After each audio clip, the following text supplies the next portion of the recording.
ठाणे महाराष्ट्राच्या राजकारणातील एक असं शहर ज्या शहराचा स्वतःचाच एक वेगळा दबदबा आहे, पण हे शहर एका नावाशिवाय अपूर्णच आहे। ते म्हणजे दाढी वाढलेला चेहरा, कपाळावरती भगवा टिळा, हातात घड्याळ आणि नजरेत एक वेगळी चमक। जे स्वतः म्हणायचे जंगलात राहून वाघाशी आणि महाराष्ट्रामध्ये राहून माझ्याशी वैर घ्यायचा नाही, ज्यांचं नाव होतं धर्मवीर आनंद दिघे साहेब। आज आपण अशा एका नेत्याबद्दल जाणून घेणार आहोत ज्यांनी स्वतःचं संपूर्ण आयुष्य लोकांसाठी व्यक्त केलं। पण तुम्हाला माहिती आहे का, एका सामान्य कुटुंबातील मुलगा ठाण्याचा किंग मेकर नेमकी कसा बनला, त्याच्या राजकारणाची सुरुवात नक्की कशी झाली? तर चला आपण जाणून घेऊया। तर मित्रांनो, 1960 आणि 70चा काळ होता। त्या काळात मुंबईत शिवसेनेची लाट निर्माण झाली होती आणि त्याच वेळी ठाण्यातील एका मध्यमवर्गीय कुटुंबातील एक तरुण ज्यांचं नाव होतं आनंद चिंतामणी दिघे, तो या शिवसेनेच्या बाळासाहेब ठाकरे यांच्या व्यक्तिमत्वाकडे आकर्षित झाला आणि त्या दरम्यानच आनंद दिघे यांना अन्यायाविरुद्ध लढण्याची खूपच जास्त आवडच होती।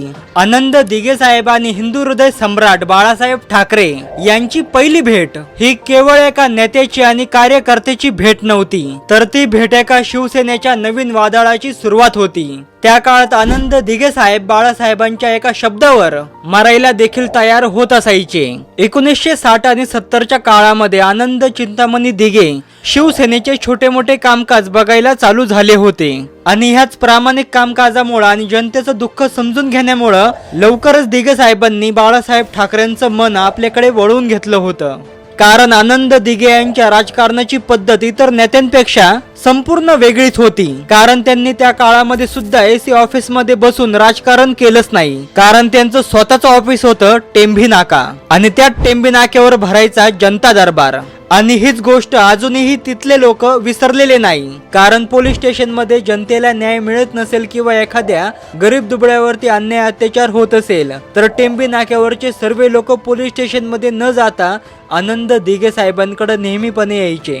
कारण संपूर्ण जनतेचं प्रेम आनंद दिघे साहेबांवरती इतकं कठोर होतं की एका दिघे साहेबांच्या नुसत्या फोनवरती अख्खं ठाणे ठप्प व्हायचं। आणि म्हणूनच त्यांच्या या वाढत्या वर्चस्वामुळे आनंद दिघे साहेब अनेक लोकांच्या डोळ्यामध्ये खपू लागले होते। आणि खरं इथूनच आनंद दिघे यांच्या खऱ्या राजकारणाच्या संघर्षाची सुरुवात इथूनच चालती झाली होती।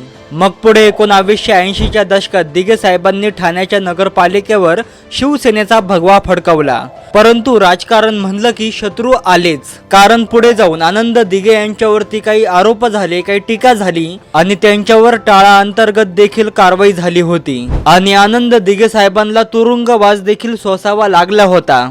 पण दिघे साहेब तेव्हा सुद्धा डगमगले नाही। पण म्हणतात ना, सूर्य जितका तापतो तितकंच त्याला झाकण्यासाठी ढगांची संख्या वाढते। कारण आनंद दिघे साहेबांचं वाढतं वर्चस्व अनेक जणांच्या डोळ्यामध्ये खुपू लागलं होतं। दिघे साहेबांवर टाळा लागला, त्यांना जेलमध्ये टाकण्यात आलं, पण जेलमध्ये असताना देखील ठाण्याचे संपूर्ण सूत्र दिघे साहेबांच्या हातामध्ये होते। त्या दरम्यान त्यांच्या विरोधकांना वाटलं की दिघे साहेब संपले, आता त्यांचं वर्चस्व संपलं। पण तो तर एक क्षण मोठ्या वादळाची शांतता होती। पण काहीच महिन्यानंतर दिघे साहेब जेलमधून बाहेर आले आणि जेव्हा दिघे साहेब जेलमधून बाहेर आले तेव्हा जे घडलं त्याने महाराष्ट्राच्या राजकारणाची समीकरण कायमचीच बदलून गेली। पुढे दिघे साहेब तुरुंगातून बाहेर आल्यानंतर त्यांचं स्वागत करण्यासाठी ठाण्याच्या रस्त्यांवर झालेली त्यांच्या चाहत्यांची गर्दी पाहून त्यांच्या विरोधकांना समजलं होतं की ठाण्याचा हा वाघ आता कोणालाही जुमानणार नाही। पुढे जाऊन आनंद दिघे साहेबांनी राजकारण केलं नाही, त्यांनी खरं तर समाजकारण केलं होतं आणि म्हणूनच त्यामुळे आनंद दिघे साहेबांचे एवढे प्रेमी आणि एवढे चाहते होते।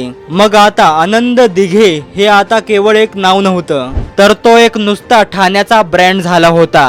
कारण जनतेचं खरं दुःख समजून घेणारं राजकारणामध्ये बाळासाहेब ठाकरे यांच्या नंतर आनंद दिघे साहेब होते। कारण बाळासाहेबांवरील निष्ठा आणि सामान्य कार्यकर्त्याचं प्रेम ही त्यांची ताकद होती। स्वतः आनंद दिघे साहेबांनी अनेक नेते त्यांच्या पद्धतीने घडवले होते, जे आज सुद्धा महाराष्ट्राच्या राजकारणात मोठ्या पदावर आहे। परंतु 26 ऑगस्ट 2001 चा तो दिवस, ज्या दिवशी दिघे साहेबांच्या गाडीचा अपघात झाला आणि हॉस्पिटलमध्ये उपचारादरम्यान त्यांचा हृदयविकाराच्या झटक्याने त्यांचं निधन झालं। आणि त्याच दिवशी ही बातमी ऐकून संपूर्ण ठाणे शहर त्यांच्या आठवणीत रडत होतं, कारण त्यांच्या जाण्याने त्यांच्या चाहत्यांमध्ये एक पोकळी निर्माण झाली जी अजून सुद्धा भरून निघाली नाही। कारण आनंद दिघे साहेबांनी त्यांनी स्वतःसाठी कधीच कमावलं नाही, ना त्यांनी कधी घर बांधलं, ना त्यांची संपत्ती होती। दिघे साहेबांनी फक्त कमावले म्हणजे त्यांचे सामान्य माणसं। आणि म्हणूनच आजही ठाण्यामध्ये दिघे साहेब हे नाव तरी आदराने घेतलं तरी अजून सुद्धा ठाण्याच्या संपूर्ण जनतेच्या डोळ्यात पाणी येतं। कारण दिघे साहेबांनी कधी त्यांच्या स्वतःसाठी बंगला बांधला नाही किंवा त्यांनी संपत्ती कमावली नाही, त्यांनी साधी कधी गाडी सुद्धा घेतली नव्हती। उलट त्यांच्या कार्यकर्त्यांनी त्यांच्यासाठी वर्गणी गोळा करून एक साधी त्यांच्यासाठी अरमोडा गाडी घेऊन दिली होती। म्हणून भलेही त्यामुळे आनंद दिघे साहेबांकडे संपत्ती नव्हती, परंतु त्यांच्यावर निष्ठा असलेले लाखो माणसं होते।